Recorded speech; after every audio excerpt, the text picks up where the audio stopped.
as well as my constant walking partner, no other than Senator Pia Cayetano, is recognized.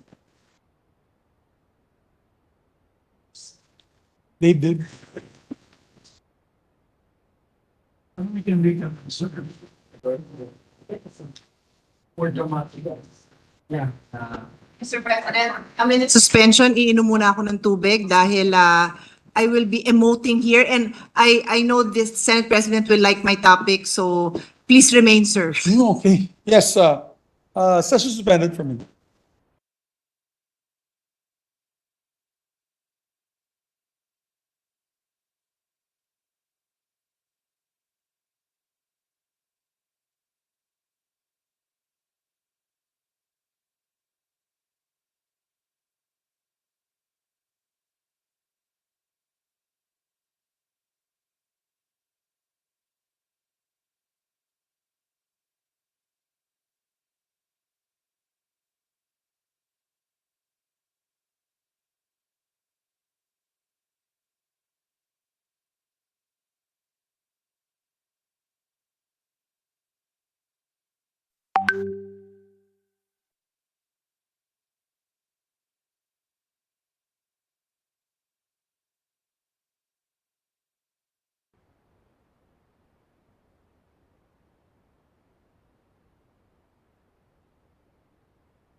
Yes, Sir. please proceed, Madam. Thank you, Mr. President. Mr. President, I rise on a matter of personal and collective privilege.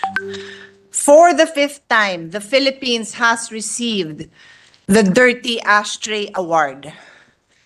The reason is we were blocking global tobacco control efforts. When I say we, it is a great embarrassment to me, Your Honor, that the representatives for us, for the Philippines, stood before a global audience of mostly health advocates, and they advocated for the tobacco industry, Mr. President. Global Alliance for Tobacco Control again awarded the notorious Dirty Ashtray to the Philippine delegation on the last day of the 10th session of the Conference of Parties, otherwise known as COP10, to the WHO Framework Convention on Tobacco Control, otherwise known as WHO FCTC, held in Panama City from February 5 to 10. The FCTC is a treaty negotiated under the auspices of the World Health Organization, created in response to the tobacco epidemic. The treaty has 168 signatories and 180 parties, including the Philippines. The Philippines ratified the FCTC on February 22, 2005. According to the WHO, the FCTC provides a global response to the global tobacco epidemic. It described the FCTC as an evidence-based treaty that reaffirms all people's right to the highest standard of health. Regular sessions of the COP are held every 2 years. The Philippine delegation this year was given the Dirty Ashtray Award for its brazen use of tobacco industry tactics to dispute and delay throughout COP10. According to the Southeast Asia Tobacco Control Alliance, otherwise known as SIATCA, after almost 3 days of deliberation, parties failed to achieve consensus to establish an expert group to facilitate implementation of FCTC Article 9 and 10 on the regulation and disclosure of the contents and emission of tobacco products, with the Philippines joining a minority of parties blocking consensus. What is Article 9 and Article 10? Article 9 deals with the testing and measuring of the content and emission of tobacco products and their regulation. My dear colleagues, mga kababayan, sino ba may ayaw na itest at sukatin ang laman ng tobacco products? Bakit ayaw? Bakit ayaw ipatest? Ano ba laman nun na ayaw ipaalam sa atin? Bakit naman tayo may delegation na hinaharang ang information na makakasakit sa ating mga kabataan? Hinaharang dahil meron silang nilalagay doon na alam nilang nakakasama sa kabataan. Imagine, ganun na nga ginagawa nila, dirty tactics. Sinuportahan pa ng gobyernong to. Sinama pa sila at sinuportahan pa ang ganitong mga pangyayari. Nakakahiya, Mr. President. Now, what is Article 10? Article 10 deals with the disclosure of information on such content and emission to government authorities and the public. Disclosure of information. Ang nais lang naman ipaglaban ng health advocates is kayong mga tobacco product sellers, distributors, tobacco companies. Legal naman ang pagbebenta nyo. Pinayagan naman kayo magbenta sa aming bansa. Pero, you must conform to regulation. You must disclose kung ano yung laman ng mga produkto nyo para ma-regulate naman kayo. Dahil kung hindi kayo ma-regulate, paano naman ang mga kabataan? Paano naman din ang may edad na na-addict? Dahil nga may mga laman yan na nakaka-addict at nakakasama sa katawan.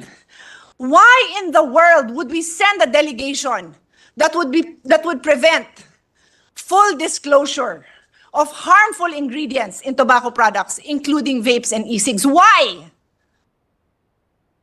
Because we do not have the political will to fight against these tobacco companies. Nakakahiya. It's bad enough that these tobacco companies are allowed to get away with it. But it is even worse and unacceptable that sinasamahan pa sila, inimbita pa na sumama dito sa conference na to. Ang sumasama dapat sa conference na to, health advocates. Kung gusto naman ng tobacco companies na fair lang ang turing sa kanila, makapagbenta sila, nakakapagbenta naman sila eh. Regulation lang ang gusto natin.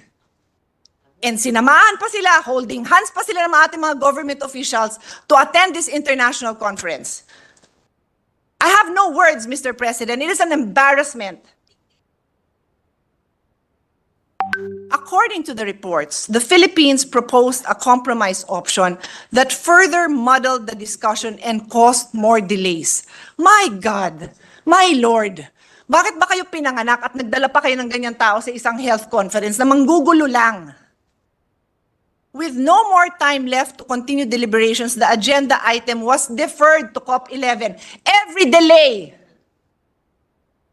is a win for the tobacco companies. Every delay is on the hands of our government officials who allowed it, who held hands with these people and allowed it and are probably cheering na na-accomplish nila yan. Babalik ko, ano yung na-accomplish nila? Ginulo nila yung mga debates para yung simpleng requirement na ilista nila at isubmit nila yung ingredients na laman ng kanilang produkto, ibibigay nila, hindi nila magawa, nanggulo pa sila. Dinelay pa nila, dinamay pa nila yung buong mundo. Nakakahiya, Mr. President. Former Health Secretaries Alexander Padilla and Esperanza Cabral have said that this is alarming and that the Philippine delegation should take this dishonor as a wake-up call. Hindi lang wake-up call, Mr. President, ikulong na yung mga taong yan. Budget pa tayo ng budget, our chairman of the Committee on Health is here. Budget pa tayo ng budget, debate pa tayo ng debate na increase yung budget ng healthcare. But on the other hand, sabay-sabay sumasakay ng eroplano at nag-a-attend ng health conference para guluhin yung health conference na yan at para i-dilute yung mga provisions na makakapagbigay lang naman ng information sa ating lahat. O kaya tuloy maraming naniniwala, nakakabuti sa kanilang vape. Kasi hindi naman binibigyan ng public, hindi pinapaalam sa public kung ano yung laman yan. At ito, harap-harapan na ipaglalaban nila na itago yung information. 11 former health and education officials have urged the Philippine representatives to the COP10 of the WHO FCTC to take a stand against e-cigarettes or vapes amidst an increase in its use among the Filipino youth. Dr. Jaime Galvestan, DOH Secretary 1995, Dr. Carmencita Riodica, 2001 to 2005, Dr. Esperanza Cabral, DSWD Secretary 2005 to 2009, and DOH Secretary 2010, Dr. Pauline Rosel Ubial, DOH Secretary 2016 to 2017, Attorney Alexander Padilla, DOH Undersecretary 2001 to 2009, Dr. Susan Mercado, DOH Undersecretary 1998 to 2001, Dr. Madeline Valeria, DOH Undersecretary 2012 to 2013, and former Education Department department officials, Brother Armin Luistro, DepEd Secretary 2010 to 2016, and Attorney Alberto Muyop, DepEd Undersecretary 2010 to 2016. I can only speak also for former Secretary Liling Briones because she had made statements about this in the past when I handled the budget of DepEd budget. The Philippines received its Dirty Ashtray Award at COP4 in 2010, but at least it was redeemed the next year, and they received an Orchid Award at COP5 when it excluded tobacco industry representatives from its delegation. Yun lang, Mr. President. Bakit ka naman magdadala ng delegation ng industriyang nire-regulate doon? Bakit? Dalhin nyo sa trade conference, walang problema. Pero ba't mo dadalhin sa isang health conference tapos magpapadikta ka? Yan ang ginagawa po natin, Mr. President. Nakakahiya. At COP9 in 2021, the Philippines was given 3 Dirty Ashtray Awards. These awards are given to companies and governments seen as peddlers of tobacco industry interests. So the Philippines is a peddler of tobacco industry interests. Nagtaka pa ba tayo? Why would we allow it? Wala tayong ginawa kundi ipaglaban ng ating mga kababayan, ipaglaban ng mga kabataan.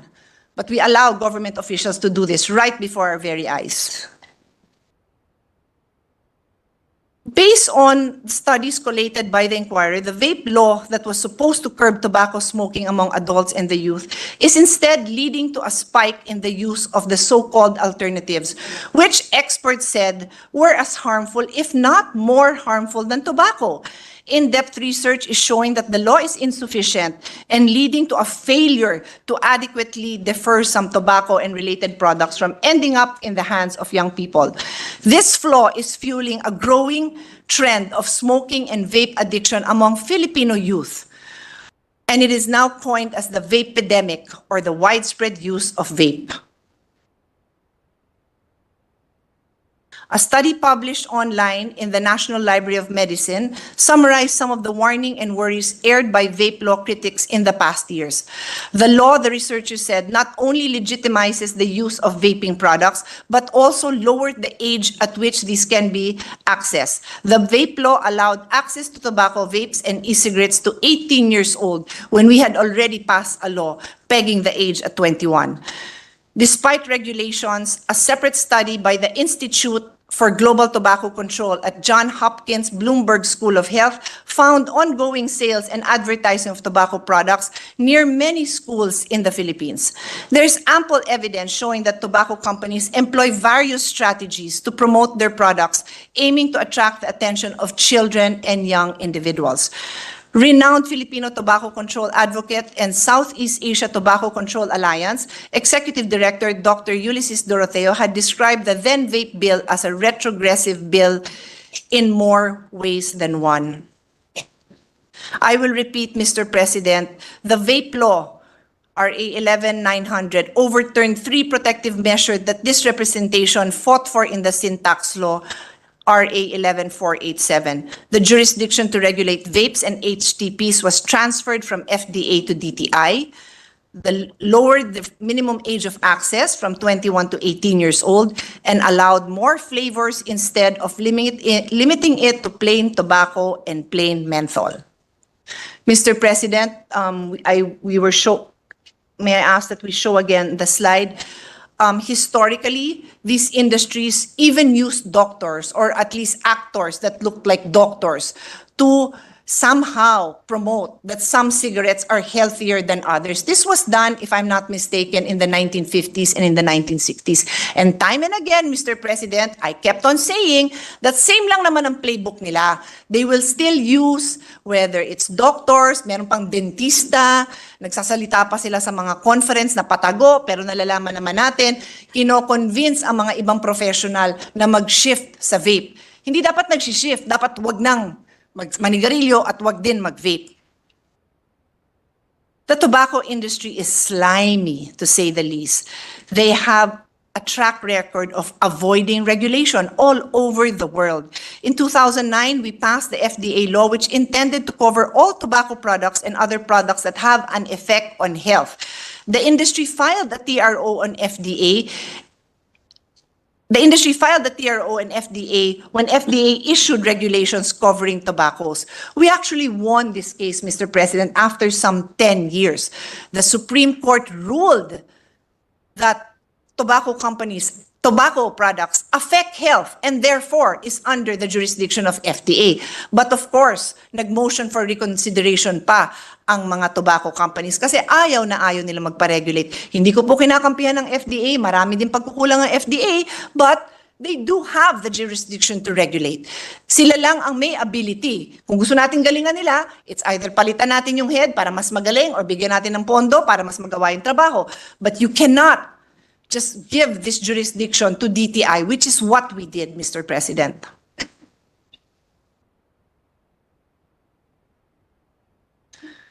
Mr. President, we have a public duty to protect public health. The loss of lives is immeasurable. The young people that may not reach their full potential because they die of tobacco and tobacco-related products, which includes vape and e-cigs, is real. We must aim to make better legislation which prepares us for the future, and we must aim to make these people who are passing on fake and downright incorrect information and doing it in public, protecting the tobacco companies, they must be held liable, Mr. President. For the record, these are the COP10 delegation. Senior Deputy Executive Secretary Hubert Guevara from the Office of the President led the largest government delegation at COP10 with more than 30 officials and staff. Wow. Wow. Malaman ko nga kung ano yung budget na pinadala natin sa WHO because in May, Mr. President, and I was a delegate to the WHO World Health Assembly, not at the expense of the Senate or the government, if I may be clear about it, but I was sponsored by WHO itself to talk about the fight that many of you have joined me with against this tobacco company. So now, may 30 na pumunta doon. 30 na ginastusan pa na makarating doon. Congress Representative Rodante Marcoleta and his staff, representative from the Presidential Legislative Liaison Office, Department of Agriculture, National Tobacco Administration, Department of Trade and Industry, Department of Foreign Affairs, Department of Health, Department of Education, Department of the Interior and Local Government, Food and Drug Administration. In my humble opinion, Mr. President, talagang ang dapat mag-attend yan, Department of Health and Department of Education. Kasi yan ang nangangalaga ng kalusugan natin and kapakanan ng kabataan natin. Sila okay. Kung may isang dadating from the Office of the President, wala naman ho akong problema. Pero among these people, kasama pa ho dyan ang mga tobacco industry representatives. The Philippines sent the largest government delegation to COP10. Wow! Wow! Ganun ba tayo kayaman? Ganun ba kaimportante sa atin na pagtakpan at tulungan ang tobacco industry na kailangan pang samahan ng 30 government officials? Kaya pala magkakasakit na at mamamatay na yung kabataan natin because we don't care. We send our government officials to protect the tobacco industry.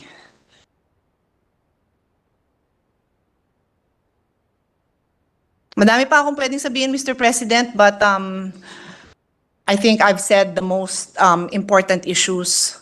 Sadly, the Philippines has received this Ashtray Award, Dirty Ashtray Award, and 2 years in a row na. Ano to, buong administration? 6 years? Yun na lang ba paghahandaan ko? I would have actually attended, Mr. President, because I wanted to have a voice. But the way it works is the head of delegation is the only one who can speak. And you know very well, Mr. President, they will not make me the head of delegation because I will never support the tobacco industry. So I hope, my dear colleagues, you can continue to support those of us who have been standing firmly to protect our youth against the evils of the tobacco industry. Thank you, Mr. President. Before I recognize the majority leader, I just want to say, put on record, I salute the advocacy of our distinguished colleague, Senator Pia Cayetano, and in the right time, later, actually the timing is perfect because you are the chairperson of the Blue Ribbon Committee. You have the power in your rules of your distinguished committee who was in the past investigated malfeasance, misfeasance, and nonfeasance, even corruption on even bribery, together with illegal lobbying, etc., etc. You have that power to investigate all these people. And at the right proper time, we're going to send your privileged speech to your committee, and I hope you can bring him hell. Because really, there is a vape pandemic. You're absolutely correct. And with the permission, of course, of the majority floor leader, I don't want to do his job because it's his job.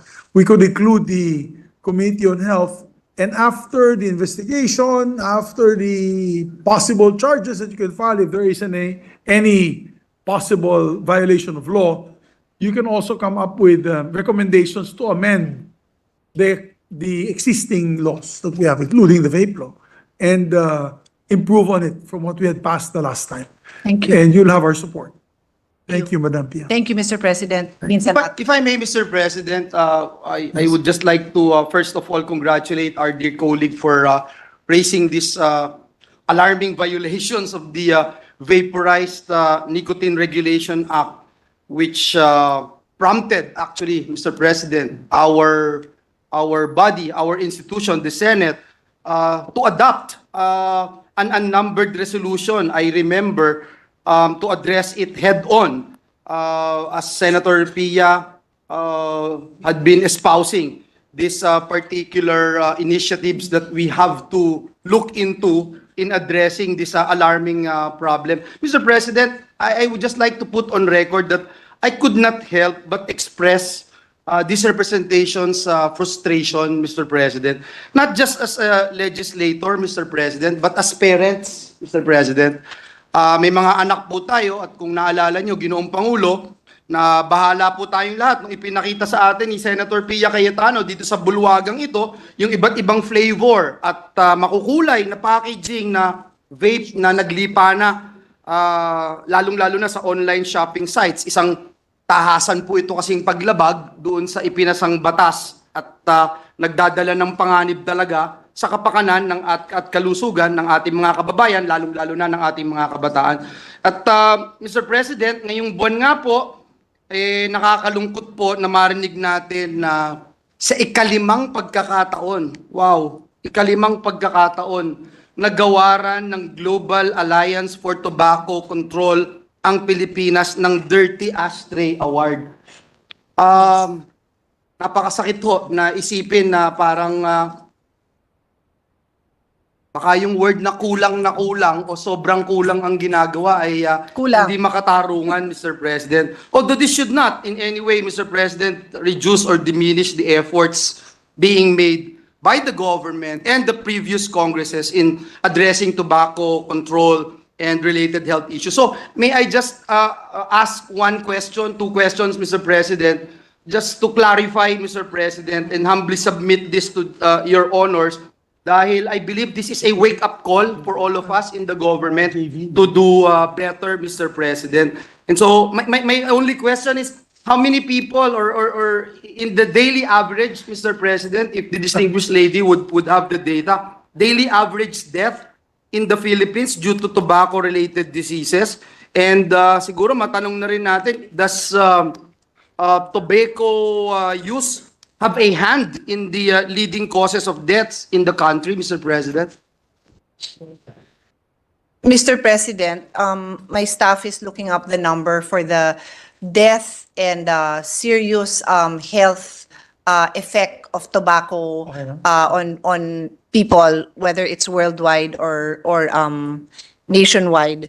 But I have something else to say in addition to that. So WHO estimates that more than 8 million people die prematurely yearly from tobacco use.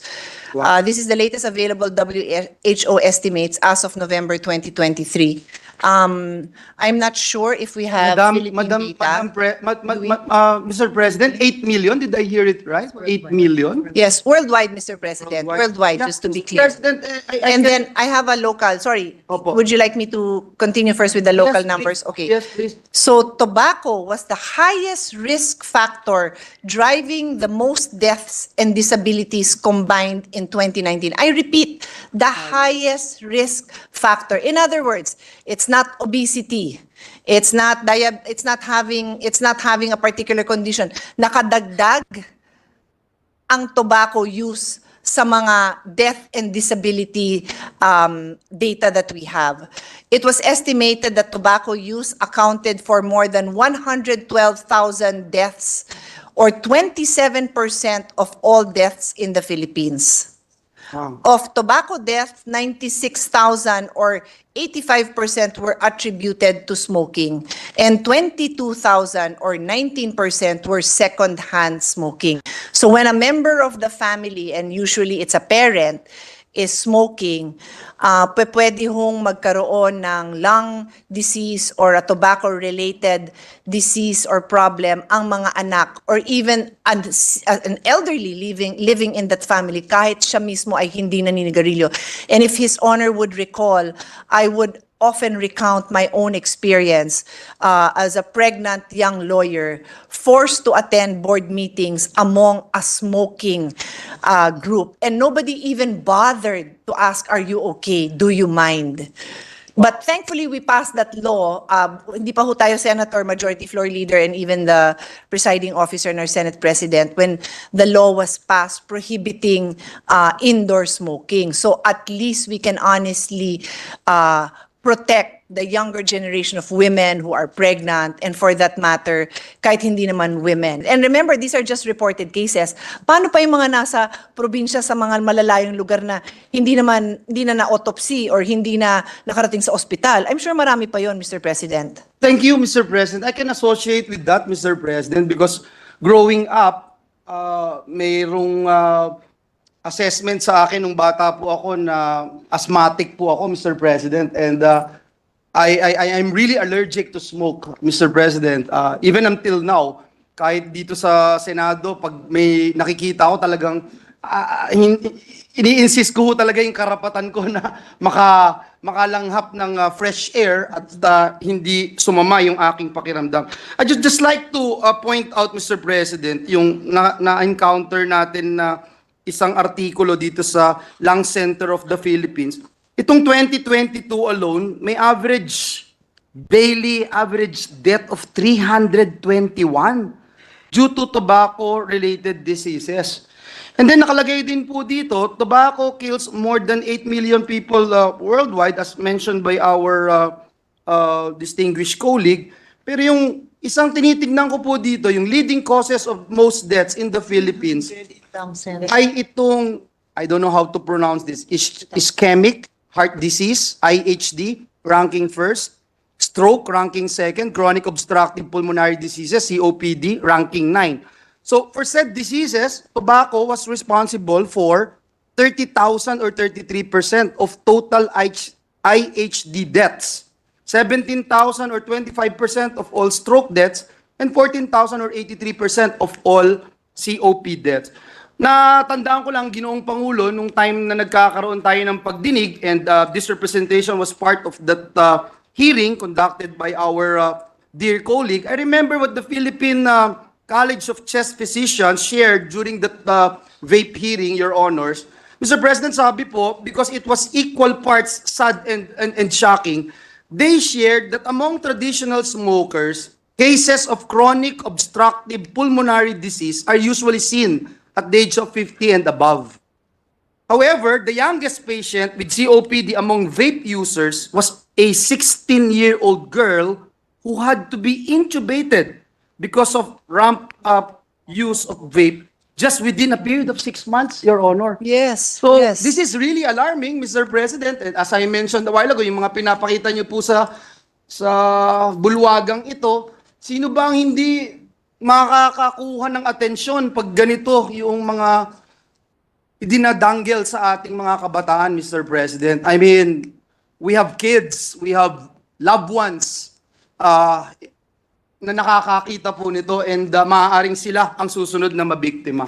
Yes, Mr. President. And if I may give a short response to the Majority Floor Leader's the data that he shared with us, yung mga iba-ibang sakit na binanggit nyo na nakakamatay, hindi ho ba yan kadalasan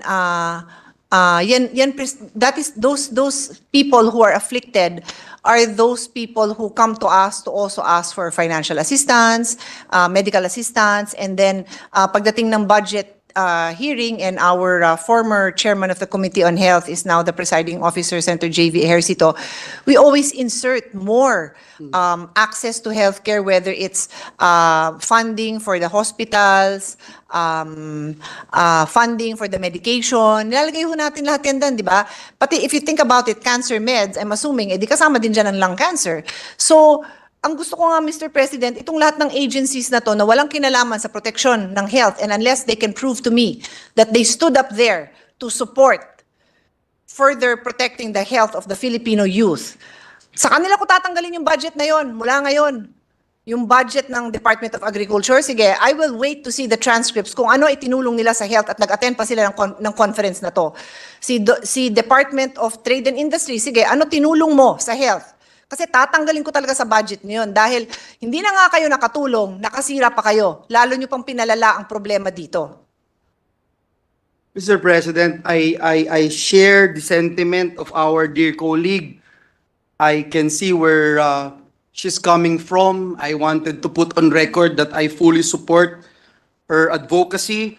As much as I wanted to ask more questions, Mr. President, but please allow me one more. Just give us an update, Mr. President, yung update on the discussions from last year's hearing, particularly on the issue of regulation. I remember it was a heated debate whether or not it is really the Department of Trade and Industry and not the Food and Drug Administration who would head the or be at the helm of having that regulatory powers, Mr. President, in this particular case, Your Honor?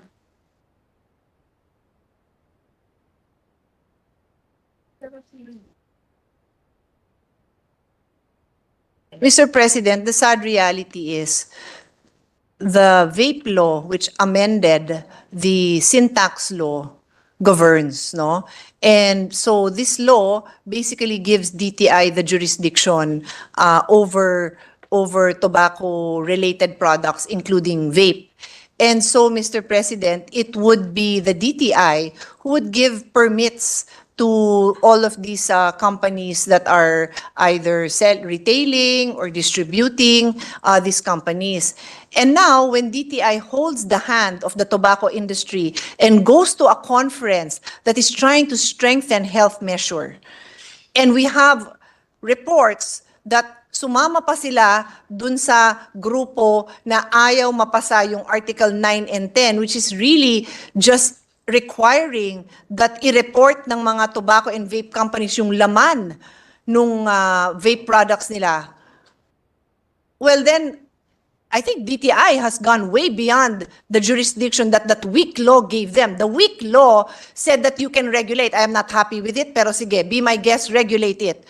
O tapos nakipag-holding hands kayo, sinamahan nyo pa yung tobacco industry para ipigilan yung information na kailangan mailabas sa publiko para the public knows, para yung mga parents alam nila na ito yung nilalanghap ng anak mo o isang nagmamahal na nanay, pwede niyang sabihin sa kanyang partner, Valentine's pa man din ngayon, na huwag kang lumipat dyan sa vapes na yan kasi ito pala yung mga produkto niya, nakakasama. Nag-abala si DTI. Sige nga, patingin, meron kayong ginawang ganon? So that's where we are, Mr. President. But I also have to report that we have a few measures that we are, I think some of them have been filed, but there are a few more that we really want to take up so that we can strengthen it. Sadly, I don't know how this will prosper. I'm pretty sure, I trust that I have the Senate's support, but beyond the Senate, hindi ko na po alam kung makukuha natin yung support the support that the Filipino people need so we can protect their health, Mr. President. Thank you, Mr. President. I think it's important to note that this is the Philippines. Hindi po ito ibang bansa na lahat pwede, lahat kung anong mapagtripan, basta gagawa na lang ng desisyon. And I stand my ground, Mr. President, and put again into the records my position, this representation's position from the very first time, Mr. President, we tackled this particular issue. Even last Congress, that the Food and Drug Administration should regulate vape and heated tobacco products. Number two, the age requirement should have remained at 21 years old in compliance with RA 11467, which introduced amendments to the syntax law. And I also recall my proposal, Mr. President, that in the event that there are concrete findings, and the records from this August chamber will bail me out, if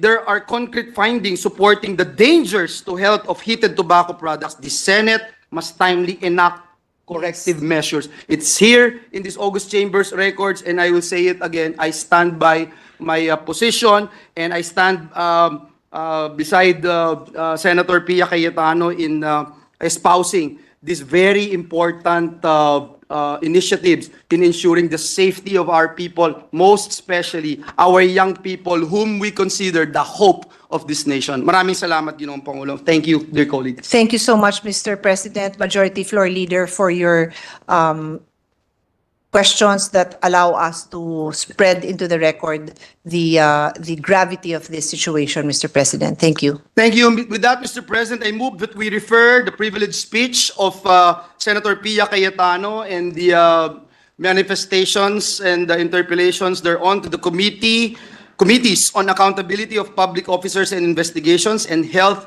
and demography. I so move, Mr. President. Is there objection? There being none, so referred. Mr. President, this juncture, I move that we transfer from the calendar for ordinary business to the calendar for special orders, Committee Report number 161 on Senate Bill number 2474. This is the bill on PNP Forensic DNA Database Act. I so move, Mr. President. Is there objection? There being none, motion is approved. Mr. President, I move that we consider Senate Bill number 2474 under Committee Report number 161 and ask the Secretary to read the title of the measure. Consider